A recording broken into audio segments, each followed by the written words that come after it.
Hello and welcome back to Conquest Creations. In today's video, we're going to be comparing the old edition with the new edition of the Middle Earth strategy battle game. In this video, we're going to be going through the 10 biggest changes, and then at the end, I'm going to give you my review on which edition I think is better. That might be a little bit contentious, but you have to wait to the end to find out what my thoughts are there. Now with this current edition that's been around since 2018, I reckon I've played about 500 games, including dozens of battle reports, so I'd like to think that I have a pretty informed opinion on it. And with this new edition, so far I've only played about 5 or 6 games, and we don't have the full rules for the armies yet, so this is just going to be reviewing the main rulebooks, not the army books. We're going to be going through these changes in the order that they appear in these books, and that means that the first change that we see is the changes to how priority works. In the old edition, and in fact every single edition since the launch of the game, both players would roll a dice for priority. Whoever got higher had priority, but now it's been changed. Now the player that wins this roll-off can choose who gets priority. I think this is a massive improvement because it just gives a lot more player agency and interactivity in the game. When we have a look at the profiles, these look slightly different as well. In previous editions, you just had a fight value that had a number, a slash, and then another number with a plus. And that was a little bit weird and confusing. And basically, one was your fighting in combat, and one was your shoot value. And in this edition, they've just split it out. Now, I think that makes sense. It just makes it a little bit more streamlined and less confusing for someone who's brand new to the game. They've also changed how courage is written. It used to just be a number, courage 3, 4, 5, or 6, and now it's a target. So it could be 7 plus or 3 plus. And courage is the exact same as it was before. Before you would roll 2 dice and add your courage. If it was 10 or greater, then you would pass the courage test. Now, the way that this works is the exact same. You just roll your 2 dice, but now you compare against the target number. So same thing, but with, I don't know, a little bit less thought. This just, again, makes it a little bit easier to play and is a bit more consistent with the kind of things that we see in Games Workshop's other games like Age of Sigmar or Warhammer 40,000. But the biggest change to the profiles is intelligence. Intelligence is a brand new stat to this edition, and it's supposed to represent, well, how clever a model is. Now, we'll see it a little bit more later, but I was expecting this to come up a lot more as I was reading through the rulebook. It comes up a few times, but honestly, not heaps. I'm not sure I'm convinced that there's enough instances of it to justify making a brand new thing for it, but I guess we're going to see how all the profiles interact with it when we get full access to the armies books. Next up are heroic actions. Your heroes can use their might points to call heroic actions, and oftentimes how you choose to spend your might on your heroes is what determines who is victorious and who gets defeated. In the previous edition, some of these heroics were a little bit dodgy and didn't really get used much, so let's see exactly how they've changed. Firstly, heroic channeling. In the previous edition, heroic channeling gave you access to a different version, a more powerful version of the spell, and the spell was written with a regular version and a channeled version. That made for a lot of text in the magic section, and a lot of the times you weren't even sure if you were going to get the spell off, so it just wasn't worth doing very often. But in this new edition, if you declare heroic channeling, the next spell you cast automatically casts on a 6. Just meaning that you can have a really reliable caster if you want to spend your might on it. Heroic Resolve is very different. In the previous edition, it just gave you and everyone within 6 inches of you basically resistant to magic. Now it does that, but on top of that, it also means that you can call Stand Fast even if you're engaged in a fight. So it's easier to keep the troops around you from running away. I think this is a great change, and it's going to make some armies just a bit more reliable. My favorite one is Heroic Challenge. In the previous edition, if you declared a Heroic Challenge, someone could accept or reject it. If they accept, you fight to the death, the winner gets D3 might points. If they reject it, they get debuffed. They can't use their might points to affect other models around them and things like that, but the debuffs were never significant enough, and it was very rarely seen. But now in this new edition, it's been totally reworked.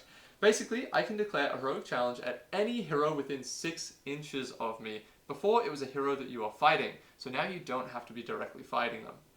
Regardless of if they accept or reject it, you get +1 attack and +1 to wound against the hero that you challenged. Also, if you kill them, you'll get a point of might back. Now, if they reject it, then they've rejected it, that's all good. You've just got a lot of power to go and hunt them down and kill them. If they accept it, then both models must do everything in their power to charge each other and then just fight to the death. It makes it a lot more fun and a lot more thematic, especially the +1 attack and +1 to wound is great, because in the previous edition there's some high defense characters that have 3 wounds and 3 fate, and basically if they challenged each other, they just like bump into each other and then nothing happens for like 20 turns. So now things are motivated along. They're gonna happen every time now. The biggest change to heroic actions by far is the changes to heroic strike. In the previous edition, if you declared a heroic strike, you would add D6 to your fight value. But now it's D3. This is a massive change. There used to be some orc heroes like Gorbag who were fight 4 and they could roll a 6 on the strike to get up to fight 10, which is the highest possible fight value. Now, that's just not possible. The highest Gorbag can get is fight 7. This is massive. This changes the game so much. It means that big heroes are so much more reliable, and there's no longer Aragon getting defeated by little tiny Gorbag who's kind of irrelevant on the scale of Middle Earth compared to Aragon King Alessa. This is also really going to help out monsters, because it was so often that a hero would just go in, strike, kill the monster, but now it's a lot more difficult to get that heroic strike off. The final heroic that's changed significantly is heroic strength.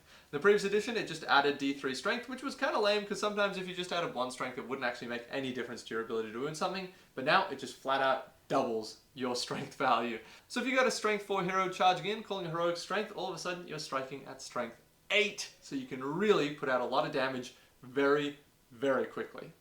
I'm just going to quickly interrupt to tell you about the ways that you can support the channel. Right now we have a Kickstarter running called the Kingdom of Noldoreth. Here at Conquest Creations, we aim to design the best wargaming terrain in the whole world. And the Kingdom of Noldoreth is our most recent project. It's currently live on Kickstarter, and it is a line of STL files of Elven-inspired scenery. All of this terrain is designed by wargamers and for wargamers. That means as we're designing it, we think exactly about how it's going to interact with the game.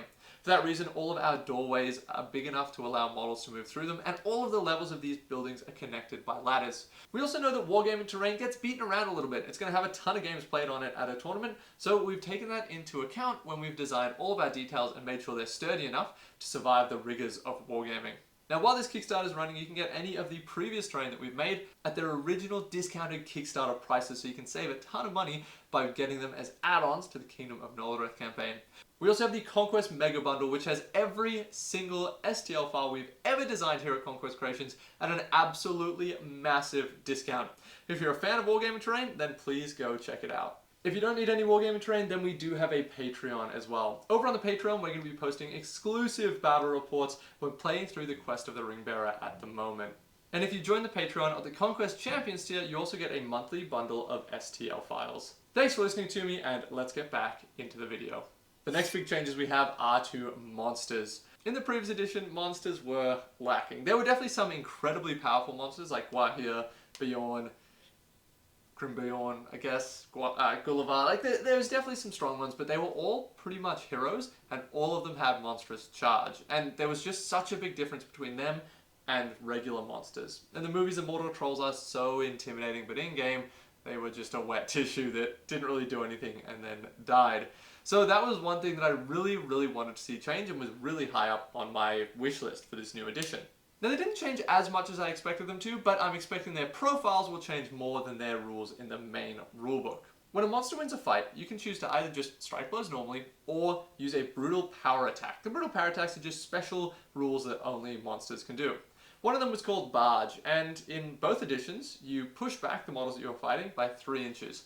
In the previous edition, you would then move D6 inches, so you could charge and fight again. But in this new edition, it's D3 plus 3 inches, which is a lot more consistent and has a lot lower variation than D6. With D6, you could go 1 inch, or you could go 6 inches. That's a massive difference. But now you can either go 4 inches or 6 inches, so it's a lot more consistent. The next change is Hurl.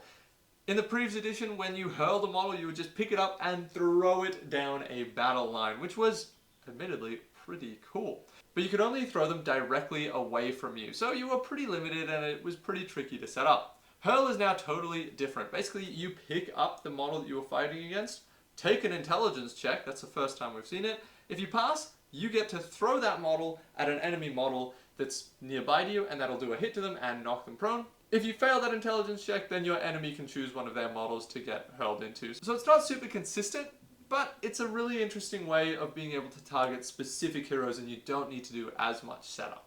There's another change to monsters that will come up a little bit later on when we talk about special rules as well. The next big change is War Beast. War Beasts are things like the Mumak or the Great Beast of Golgoroth, which is going into Legacies. But those ginormous models, they are War Beasts, and they have gotten a huge improvement. They're not necessarily stronger, although I think they are. They're just going to be a lot more fun to play with. In the previous edition, War Beasts would just get completely shut down by magic, and that's just not very exciting. But now, if the commander of a War Beast gets targeted by magic, the War Beast can still move, just only in a straight line, which I really like. If you're on top of this big Mumak that's stampeding forwards, and the guy commanding you gets transfixed, instead of just like stopping where you are, you just keep going in a straight line because he's not there to steer you. Massive fan of that change. The other change that I'm so excited about is that to prevent a War Beast from moving, you must charge it with models whose strength adds up to more than the War Beast's strength. In the previous edition, if you had a humongous Mumak or a Great Beast of Golgoroth, one little goblin could tie it up. If it gets to move first, then it's charged into the War Beast can't move. But now you actually need a group of miniatures to be able to hold a War Beast back and stop it from moving, which is a massive improvement, and it's going to make Mumaks a ton of fun to play with. In the Wargear section, we have a lot of changes. The one that I'm most excited about is two-handed weapons. They've always been a little bit lackluster. In every single previous edition, if you have a two-handed weapon, you get -1 to win the duel roll, but you get +1 to wound. The problem was it just lowered your odds of winning the duel roll by so much that it was pretty rare to see them, and you only ever saw them being used significantly in very specific armies. But now, if you get a 6 on your duel roll, it stays as a 6, so you'll still keep your 6, and then you'll get your +1 to wound from there. It's just a little tweak, and I think it's all they needed to go from never take them to, yeah, take about 3 or 4, or take about 1/3 of your army with them, exactly how the models come in the box. Pikes got a buff. They get +1 to wound against charging cavalry models. And that makes sense because pikes are a great anti-cavalry weapon. There's 2 new Wargear options. That's light armor and light shields. Light armor gives you +1 defense, but only against shooting, while light shields do not give you +1 defense, they just give you the shielding special rule. I think this is really cool because it just adds a further level of differentiation between certain profiles. In the previous edition, the survivors of Lake Town were defense 5, which was pretty crazy. They were the same defense as Numenorians because they had some salvaged armor and some shields that they managed to put together. But now they're going to be defense 3, so light armor and light shields. It's a big difference in terms of the direct gameplay, but it also just gives more differentiation between profiles, which I'm a big fan of. Warhorns got a big change. In the previous edition, they just gave you a battlefield wide, or maybe a 24-inch, I think it was battlefield wide, +1 courage. Now they give you a 24-inch +1 courage bubble. The model holding it has the dominant 2 special rule, which we'll get into in a little bit when we talk about the special rules. And once per game, you can use it to increase a hero's stand fast by 3 inches, which is really interesting, and it gives them a lot more interactivity. By far the biggest change to Wargear is that models can only take 1 Wargear option. In the previous edition, if you had the option for a bow and a spear, well, you could just take both, and people always did because it was almost always the right choice tactically. And in the new edition, that is not the option anymore. You can only choose 1 option. So it's a bow, or it's a spear, or it's a shield. So there's not as many. Now, every single model that has these Wargear options has different options. So for example, a Moran and Orc can take a spear or a spear and shield because that's how they're modeled. It just depends on the model. But no longer will we have beautiful Lothlorien archers ruined by people gluing wires onto their back. This is a really, really controversial change, and I am a massive fan of it. I think the main reason that they made this change is that so many people weren't playing their armies WYSIWYG. They looked at the play pattern, they looked at the armies that were going to tournaments, and they saw like, oh, so many people are just saying, yeah, all these guys have shields, even though they don't have shields. Or all these archers have spears, even though they weren't modeled with spears. So they changed so that that's not an option anymore. And it is contentious, a lot of people will disagree with me, but I think it's a massive improvement and a big streamlining to the game. But this isn't my review yet. We'll get into my review of the whole edition deeper at the end. The last change with Wargear is kind of in the army list writing, kind of in the Wargear section, is that throwing weapons are now limited to 1/3 of your army. So gone are the days of you being able to field 30 Corsairs with throwing weapons. That's now changed. The next section to talk about is magic, and magic has had quite a few changes, not as many as I wanted to. The biggest one is that transfix is unchanged. Again, we'll get into my review at the end, but that was the top of my wish list, was just delete transfix from the game. It's still there, and it hasn't been changed. There were a lot of spells that had a D6 effect, so something like Tremor would go D6, or Cold Winds would knock you back D6, but now it's D3 plus 3, just making them more consistent, which I like, because you're less reliant on just rolling well. There's a lot of spell changes, but the biggest ones that I want to go to is Black Dart is now strength 6 instead of strength 9. So Ring Wraiths are a lot less scary at just sniping out heroes. Sorceress Blast no longer knocks you back. It just does a strength 5 hit and knocks you prone instead of knocking you flying d6 inches. And finally, Aura of Dismay no longer gives a terror bubble. That's right, we're not going to see terrifying Mirkwood armies, we're not going to see terrifying Rivendell armies, because Aura of Dismay got absolutely kicked to the curb. A great change because Terror is super lame. There's also a new spell, Writhing Vines, which gives you a temporary difficult terrain patch for your enemy, which I think is pretty cool. And Blinding Light is no longer an exhaustion spell. If you cast Blinding Light, it's only going to work for 1 turn. That is going to make shooting armies a lot more scary against certain armies like Lothlorien.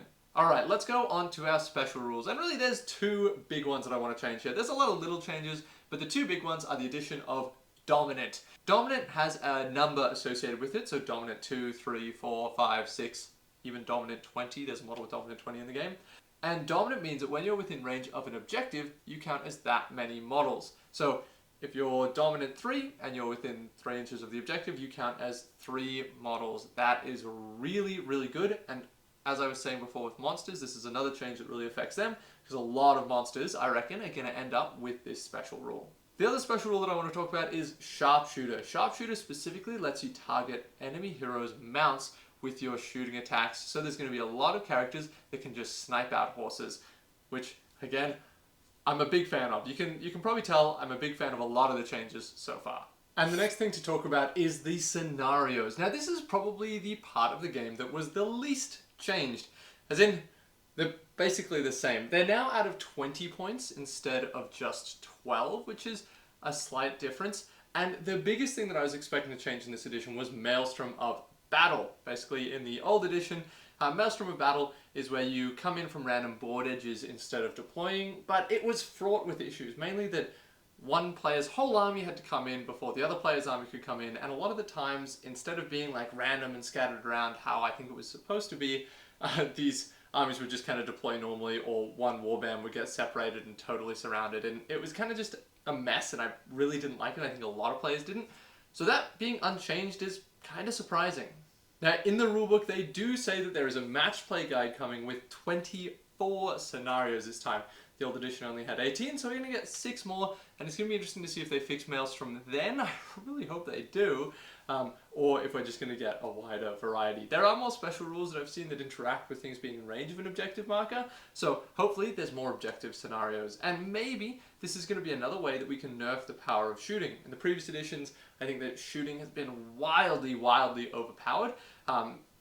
Not when you play regular armies. If you just have like elves with 1/3 archers, that's totally fine, but there's just so many armies that break the 1/3 limit, or when they do it, they spam out. So hopefully with more objective-based scenarios, you can't just sit in the back of the board and shoot someone to pieces as much. But that's a change that hasn't happened yet. And the final thing to talk about, which is the most contentious, is army lists. In the previous edition, each faction had its army list, and then you could form alliances, depending on how thematic they are. Some factions that fought side by side, like Gondor and Rohan, would be green alliances, so they had very little restrictions. Other ones, like Arnor and Rivendell, would be yellow alliances, because they didn't have an explicit time that they fought together in the story, and they would have to take Heroes of Valor. And then there were some factions that were red alliance. This means they had no thematic reason to be playing with each other, and that could be something like Khazad-dûm and the Army of Lake Town, for example. And you could still take them together, but there was major negatives for doing so. We also had Legendary Legions, which is an army list built around a certain moment from the lore. For example, the regular Mordor army list had everything we saw in Mordor, whereas the Cirith Ungol Legendary Legion just had Gorbag, Shagrat, Shelob, a couple generic captains, and a small selection of troops, because it represents exactly what we saw in the books and the films. And then you got special rules that help it feel more like how it did in that moment in the story. And I was a massive fan of these. They're a great way to bring more thematic play into competitive play as well. And in the new rules, every single army list just follows that structure. There's no more allies, which is huge. It does mean that every single army list is an exact moment from the story, and there's a lot of army lists. For example, in the previous edition, if you wanted to play the Battle of Five Armies, you could take a three-way green alliance between Thranduil's Halls, the Iron Hills, and Survivors of Laketown, and now they all exist in one army list in the Battle of Five Armies army list. Now this really helps push people towards thematic play even in their competitive play, and it's completely deleted people who are doing power gaming things like just allying Wargear into every single list because he was really, really powerful and they didn't know how to win without him. This is a big change because it does take away a lot of players' freedom to do whatever they want. People are very much limited to what we saw in the stories.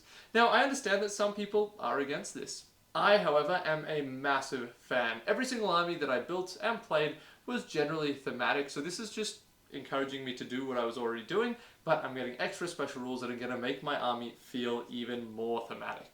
Alright, so those are all the changes, and now let's talk about my review. Is this edition better? Is it worse? Is it about the same? Well, firstly, I've played a lot of the previous edition. As I said in the intro, about 500 games. And this edition, I've only played about a half dozen games. So there is a lot more for me to learn before I can have a properly formed opinion. But now, as I go into this review, the thing that I care about most while playing a game is fun. I'm not interested in crunchy mechanics that exist for the sake of existing. I care about the game being fun and representing the story. And as far as this edition goes, I think it does that better than the previous editions. Things like monsters and war beasts being more usable and feeling more like how they do in the story. There's definitely a bigger emphasis on bigger heroes because of the heroic strike change, and that makes sense. This is Lord of the Rings. We want to play with the characters that we see on screen. It's not the only way to play, but I think there's more emphasis on them. It seems like Magic overall has received a minor nerf, but I really think it should have changed a lot more because Transfix still exists and it's still super lame just to have your cool character that you're excited to play with transfixed. At this stage, shooting is unfortunately just as powerful as it once was, which was really high up on my list of things that I wanted fixed. So I guess the overall of my review is I like what they've done. I'm a massive fan of it. But I honestly think they could have changed more. Now, I think a lot of people think that's kind of crazy. I've played a lot of this game and I've thought about it a lot of what I would change when the new edition came out. Maelstrom stayed the same, shooting stayed the same, transfixes stayed the same, and there were three big ones that I wanted to change. So ultimately, the game is very similar. One interesting point to bring up in this review is the intelligence stat. In the main rulebook, it only comes up a couple times, and it seems strange to go through all this effort of building this new stat only to very rarely use it. So maybe when the Armies books come out, and maybe when Armies of Middle-earth comes out, we'll have a better picture of what it does and it'll become a lot more relevant, but I think they could have used it a lot more than they did. Look, the overall review is very positive. I'm a massive fan of this new edition. I think it's going to be even more fun to play than the previous edition. So let me know what you think about this new edition down in the comments below. My name is Jacob Lucas, this has been Conquest Creations. Make sure you check out our Patreon if you want to support the channel, or the Kingdom of Noldoreth if you want to support the channel and get some of the best wargaming terrain that we have ever made here at Conquest Creations. Alright, thank you for watching, and until next time, have a good one.